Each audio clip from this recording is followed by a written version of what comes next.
Look, you've had a good career. I don't think you're a big bad master spy. So there's this new offering from HBO this summer. I think you just messed up. It's the story of Reality Winner. We are concerned with the leak. An insider threat. We have a search warrant for your house. Oh my goodness, okay. You may remember the case. Reality was an NSA contractor and sent a single classified document about Russian interference in the 2016 elections to some journalists. And she went to jail for it. Today, a federal judge handed down the sentence to Reality Winner. It's the longest sentence ever given for a federal crime involving leaks to the media. And now secret documents and the way they're handled is back in the news. Former President Donald Trump allegedly had more than 700 pages of classified material at his Mar-a-Lago estate in Florida. This morning, new details surrounding those classified documents discovered at President Biden's Delaware home. NBC News has also confirmed that classified documents were discovered at the home of former Vice President Mike Pence. Donald Trump will face 37 criminal counts when he appears in a court in Miami next week. He's accused of mishandling classified documents which he kept on leaving office, obstructing justice, and making false statements. But Reality Winner wasn't a Washington insider. She was just a contractor.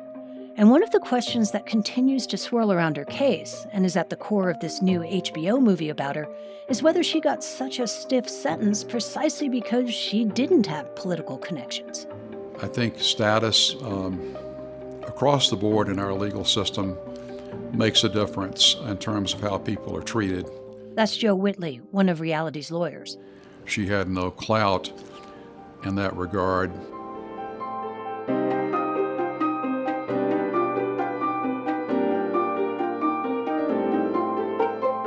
I'm Dina Temple-Raston, and this is Click Here, a show about all things cyber and intelligence.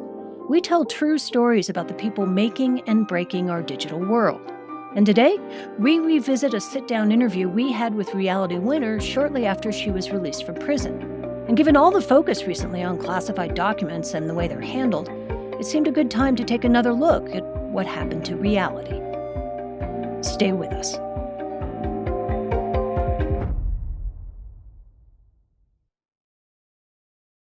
We're about 40 minutes outside of Corpus Christi, in a pretty rural area of Texas. So we're driving down a 2-lane stretch of road that is just farm after farm after farm. Reality Winner's house is on the edge of a cattle ranch, about 100 miles north of the Mexican border. The destination is on your left. And she lives with her mom and stepdad and a bunch of animals. Hello, are you a good dog? Okay. A dog named Domino, a couple of fluffy cats, and a horse named Trouble. You already met Domino? Yeah, he actually climbed into the car. Super nice to meet you. Nice to meet you. She had always been good at languages, so she wanted to use that skill for the greater good.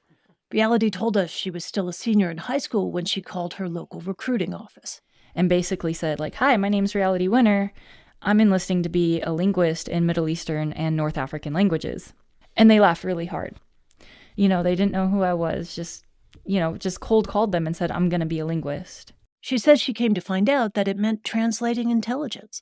A career as a linguist would be dark rooms with lots of computers and no person-to-person contact, and how difficult it would be to actually deploy and actually understand combat up close, that it would always be from afar. Maybe they were laughing at her name. Maybe it was the certainty of her intention or the precision of her plan. Whatever it was, it worked. And a few years later, she was a linguist. What languages do you speak? Speaking is kind of shaky right now, but Farsi, Dari, Pashto. I could come up with the Latin if I needed to. It's not much of a spoken languages, but I can read Farsi, Dari, Pashto, Latin, and Hebrew. Reality is not allowed to talk about how she used her language skills at the NSA. It's classified. But she'd later tell the FBI that she worked in the drone program, like translating the communications that help drone operators identify targets. And it makes sense. Farsi would help her identify Iranians in Iraq working with the insurgents, and Pashto would help her spot terrorists in Afghanistan. Reality spent much of her time in a SCIF. SCIF stands for Sensitive Compartmented Information Facility. She'd check in her phone at the door, swipe a badge, and then walk through a metal detector and go into an area where sound could neither come in nor go out. Most SCIFs don't have windows. Some emit a kind of white noise to prevent eavesdropping. It's where all classified documents are supposed to be viewed to protect their secrets. So having a bunch of secret documents in a ballroom or a bathroom at Mar-a-Lago, where they tend to book bar mitzvahs and weddings, is kind of crazy. Documents. I was shocked by the degree of sensitivity of these documents and how many there were, frankly.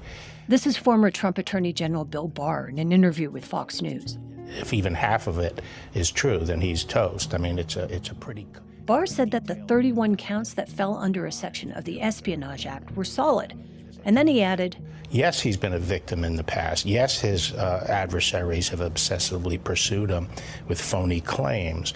And I've been at his side defending against them when he is a victim. But this is much different. He's not a victim here. If you trace back the intersection of Trump world with that of reality winners, you'd have to go back to about 2 weeks before the Trump inauguration. That's when intelligence officials gave the incoming president details about how the Russians tried to meddle in the 2016 elections. Among other things, they showed him texts and emails from Russian military officers. But back in the spring of 2017, none of that was public. And then President Trump wasn't offering any clues to what he knew. You don't think it's phony that the Russians, tried to meddle in the election? You believe that? I don't know. Turns out he was dissembling. You don't know or you do know? Well, I have a problem. Meanwhile, Reality Winner had actually seen some of the classified details about the Russian attempt to slip into state election systems. And she figured if she knew as an analyst, the President of the United States must know as well. And while the Russian hackers hadn't succeeded, the document Reality saw was proof that they were trying. Given all the news about the Russian meddling at the time, Reality said she and her colleagues at the NSA were certain that the report would eventually be leaked. If you go back to March, April, May 2017, you knew that right at that 5 p.m. journalistic deadline every Friday, there'd be a new leak. Today, WikiLeaks, the anti-secrecy website, dumped thousands of pages of CIA documents that were stolen from the National Security Agency and posted online by a group called the Shadow Brokers. It's not the first time. Reality says working from a windowless SCIF while watching classified material leaked to journalists was a bit surreal. And of course, working in a secure environment where information was very tightly held, we were watching because these leaks made our jobs way harder. And so that was how we viewed leaks, as massive inconveniences, massive setbacks. That's because the leaks were invariably followed by lengthy investigations. Security personnel would go through everyone's email. They'd bring people in for questioning. And then they'd ask about any contact they might have had with journalists. It was a total time suck when they had much more important work to do. But that proof of Russian meddling didn't surface. We were waiting for something, and it never came up. And so then you kind of have that spiritual Hillel moment, like, if not now, then when? If not me, then who? And I think that's where I was. Did you answer that question before that morning to yourself saying, if not me, then who? Or had you not answered that question in your head yet? Not yet. I hadn't decided. Reality says May 9th, 2017 was a day like any other. She certainly didn't intend to print a document off a classified server, hide it in her pantyhose, and then leak it. It was just like a mid-morning spur of, this is what I'm going to do. As she saw it, democracy was under attack by the Russians, and she thought people should know. There was no higher level of thought to this. It was take item A and give it to The Intercept. The Intercept, the news website. And they're going to save the world with it. Because everything, there's always a happy ending, right? I believed that it would be seen as altruistic and that I wouldn't basically have my character so blatantly distorted. She said it never occurred to her to look into the legal ways of calling attention to this information. She just put the document in an envelope and... And then you put it in the mailbox after yoga class and go home and don't think about it again? And don't think about it, yeah. Though that following Friday...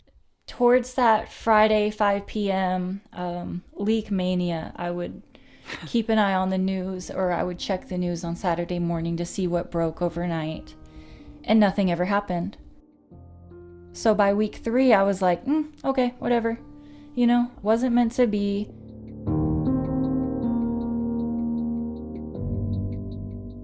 We'll be right back.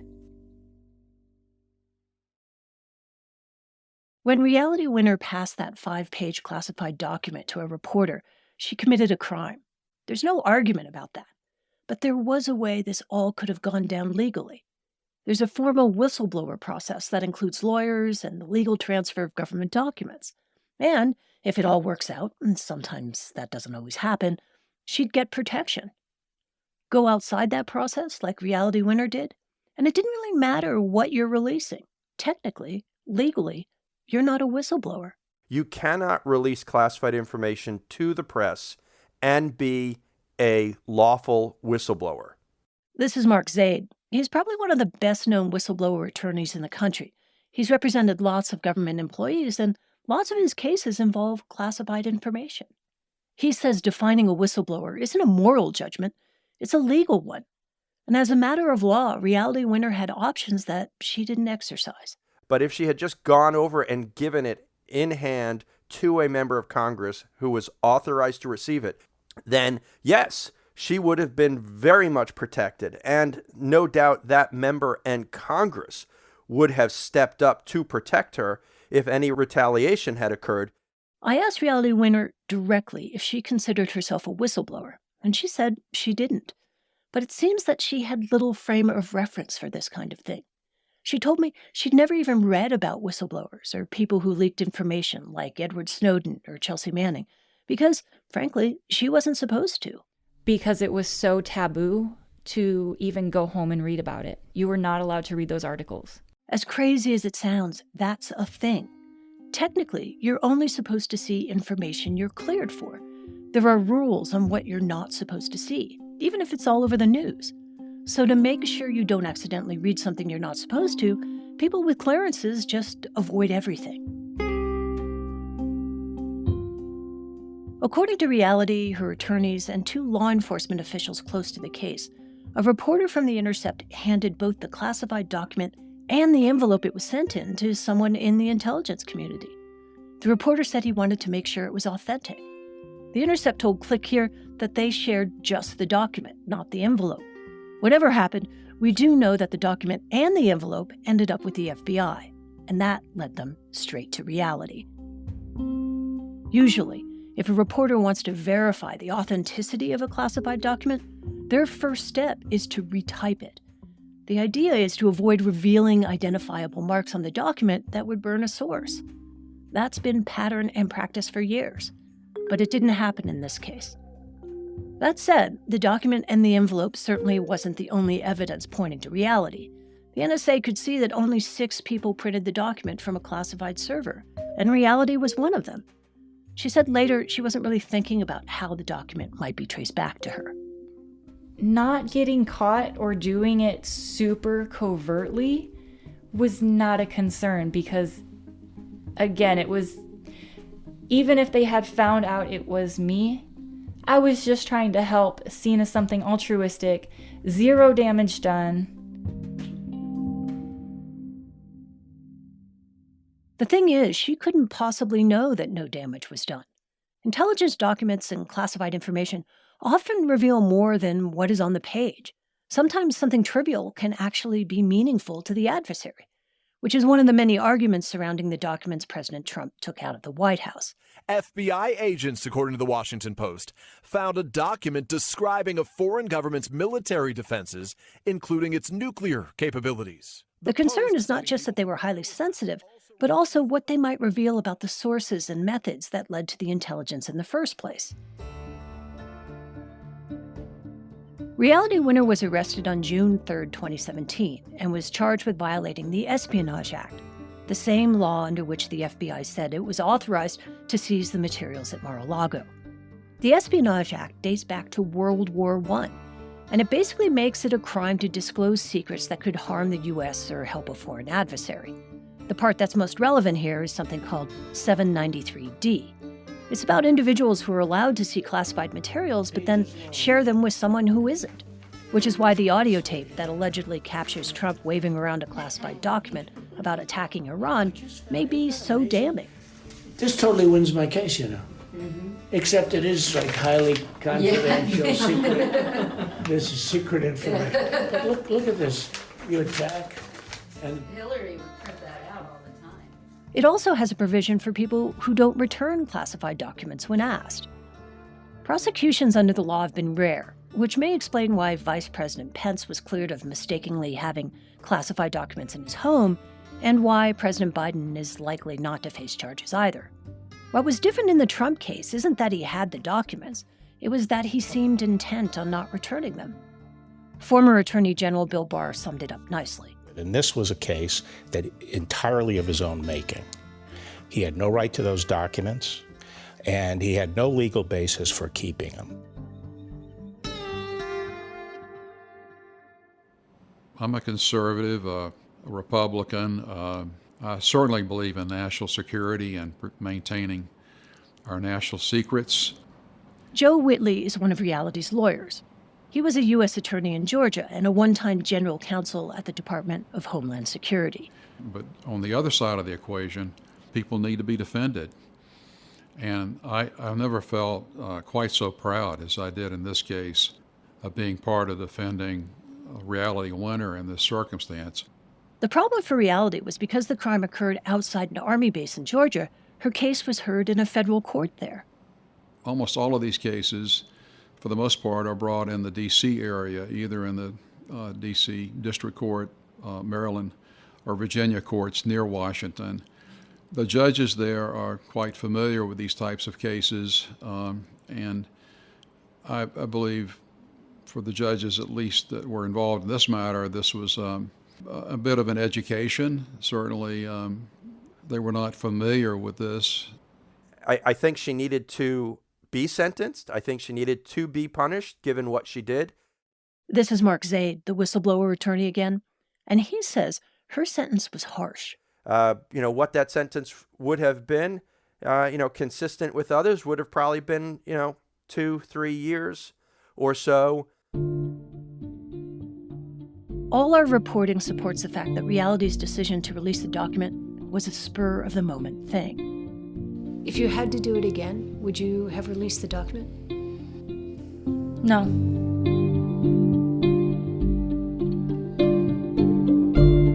Reality was sentenced to 5 years for mishandling one document. Former President Trump is accused of mishandling hundreds of them. This is Click Here.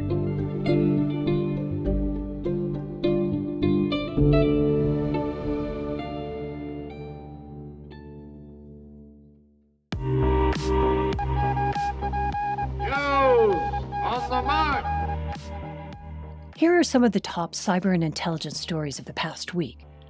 The Cybersecurity and Infrastructure Security Agency, or CISA, said last week that the head of its election security division, Kim Wyman, is leaving at the end of July for a job in the private sector. Before joining CISA, Wyman may have been best known for challenging Donald Trump's false claims of election fraud when she served as Washington's Secretary of State. Kate Conley, a senior advisor to CISA Director Jen Easterly, will start supervising election security and protecting voters from disinformation campaigns. Connolly will also act as the agency's chief liaison to state and local officials. Connolly is an Army veteran and formerly served as the executive director of the Defending Digital Democracy Project at Harvard University's Belfer Center. SolarWinds, the technology company whose management software was compromised in an epic supply chain hack in 2020, said its executives may soon face charges from the Securities and Exchange Commission for the company's response to the compromise. The hack, which the U.S. government attributed to the Russian Foreign Intelligence Service, affected both big companies and a roster of U.S. government agencies, including the Defense Department, Justice, Commerce, Treasury, and the Department of Homeland Security, among others.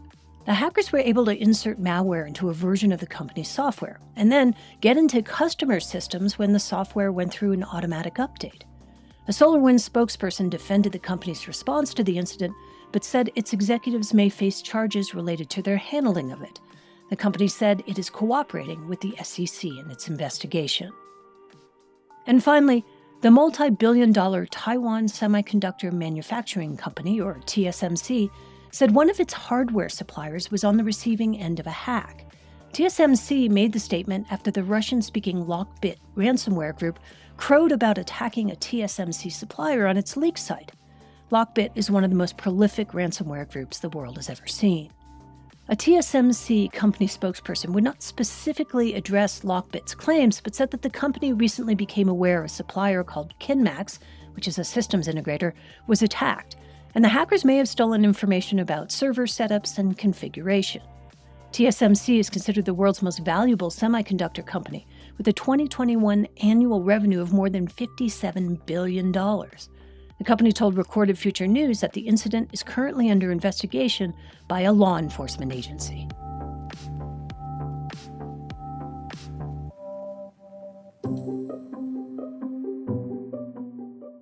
Click Here is a production of Recorded Future News. I'm Dina Temple-Raston, the host and executive producer of the show.